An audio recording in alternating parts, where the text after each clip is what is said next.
then, you know, he would have to apologize for judging Sodom and Gomorrah. You know, there was a judgment there. So we're, you know, we're just at the tip of darkness. And the word says it will be gross darkness.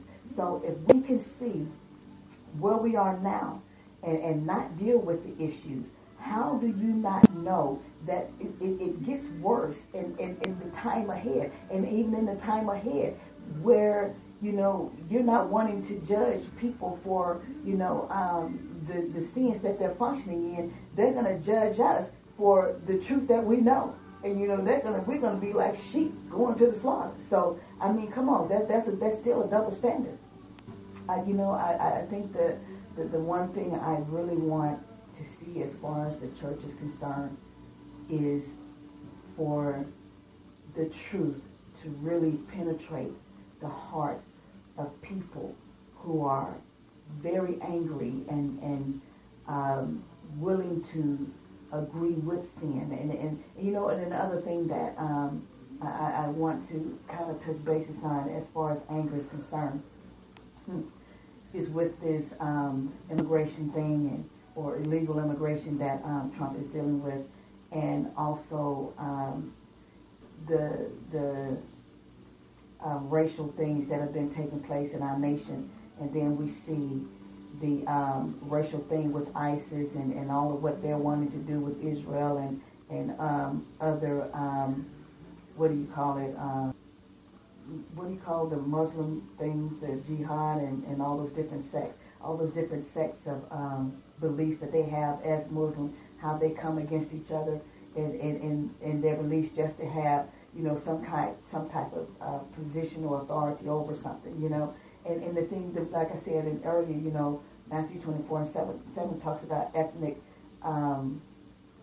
wars, and that's what we're dealing with. And I don't even want to mention the issue with the North Korean guy. He is way out there, you know. And the thing that gets me is, you know, he's speaking against our nation and what he's wanted to do, because we're trying to hold him accountable and to a standard as a leader of a nation.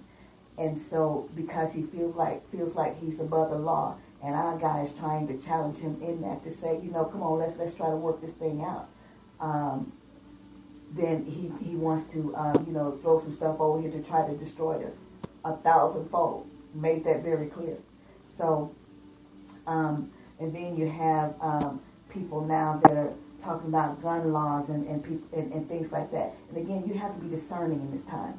And when you start dealing with the gun laws and then you're looking at, you know, issues like Russia and North Korea, who, because our relationship is escalating in a bad way with these people, but we have people in this nation that don't want to adhere to having guns in our personal homes and for our personal use. And but you have people that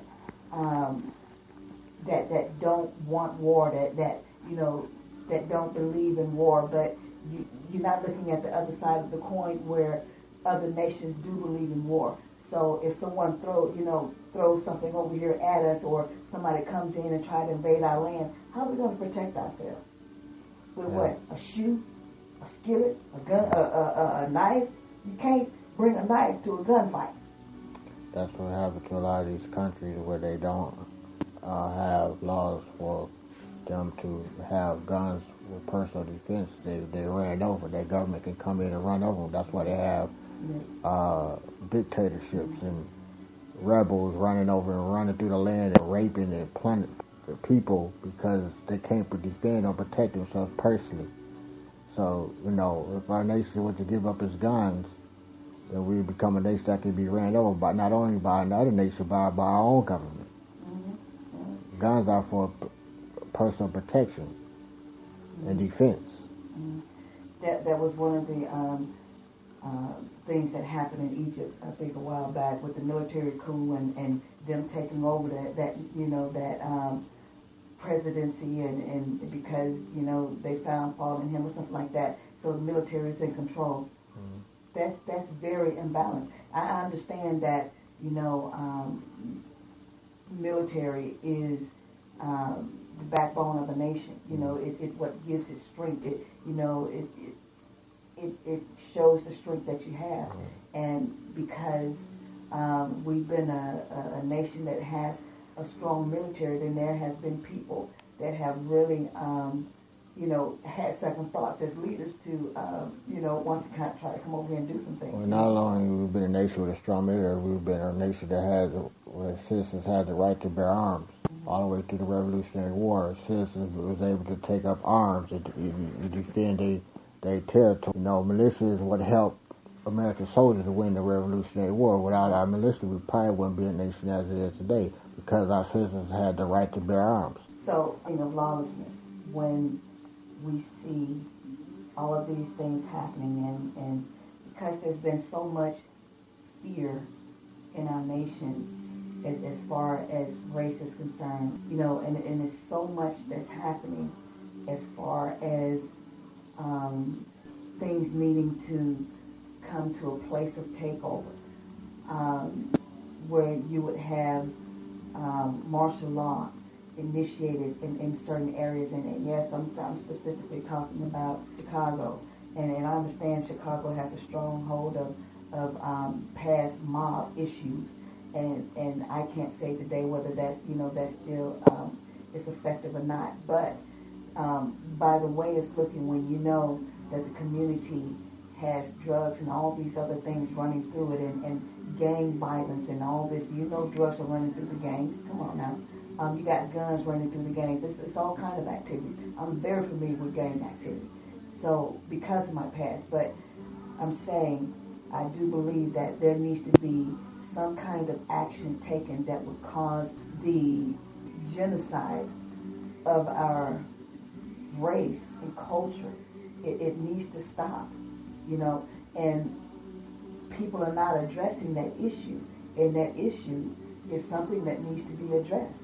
You know, we'll go all around and discuss everything else that's happening in this nation, but this one thing, it just seems like nobody wants to really touch it. And if you do touch it, then it becomes a race issue. How is that? How have we become that imbalanced in a nation where if you say something about any race, specifically the black race, then black leaders come out of nowhere and begin to try to stir up something that, you know, is totally unnecessary and biased. Well, how do we do that? It doesn't make sense to me. We continue to give power to lack and poverty and dysfunctional families. Huh? Dysfunctional families.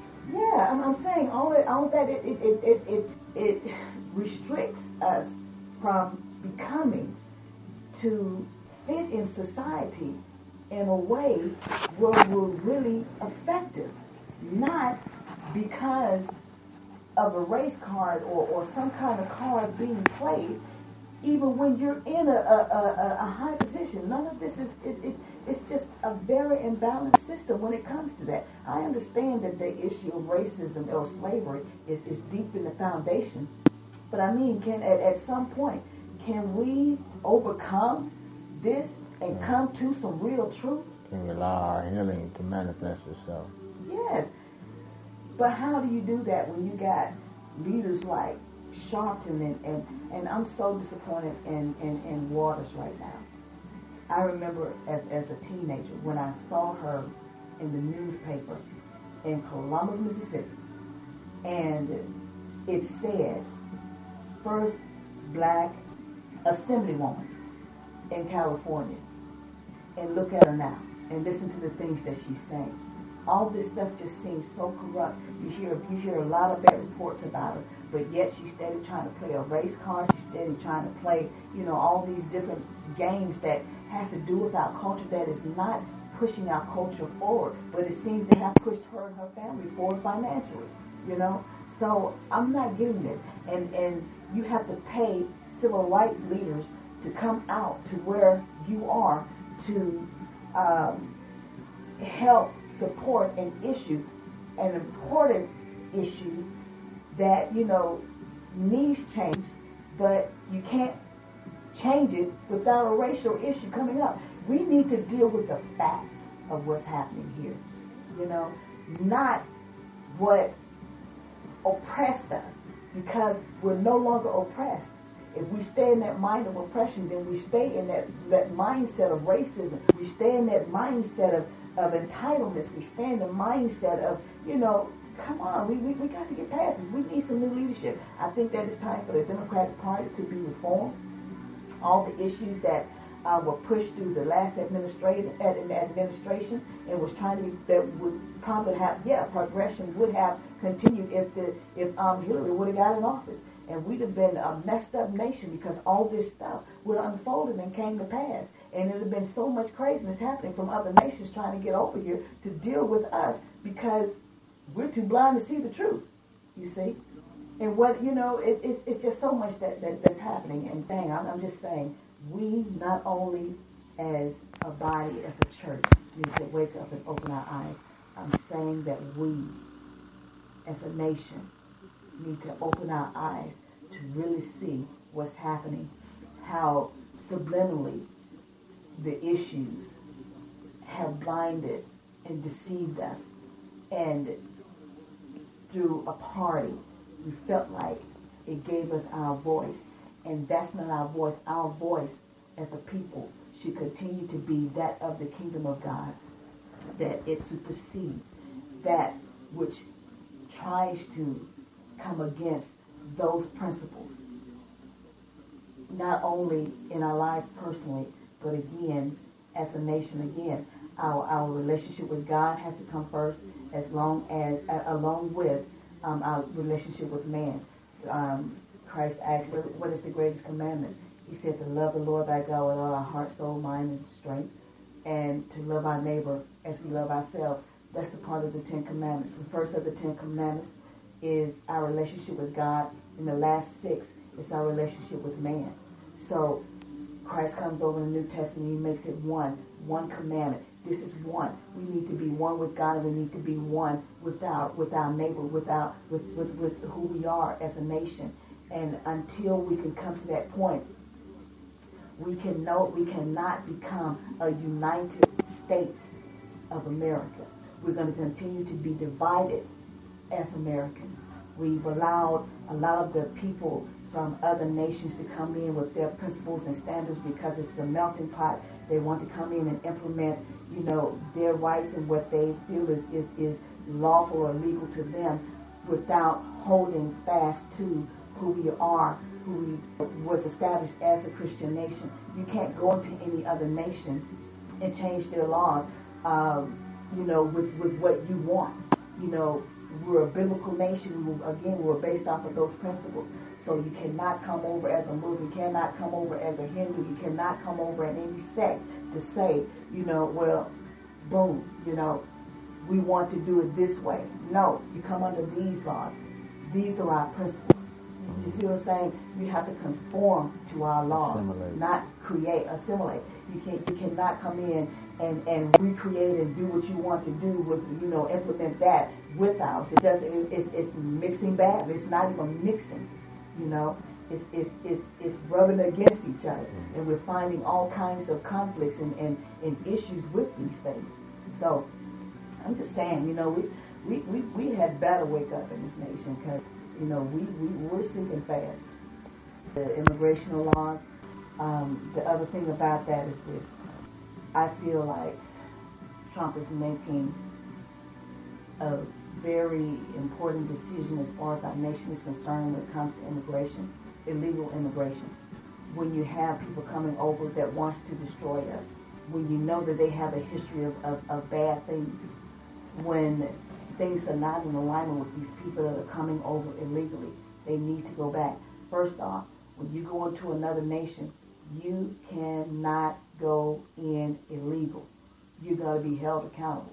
But our nation decides, well, we want to enforce some new laws without really going in and changing any law. So all this stuff is crept in unaware, but yet it's manifesting itself. And I don't think we've seen the fullness of what can manifest if we don't get a hold of this thing. So how is it that other people from other nations feel like they can come into America and just, buy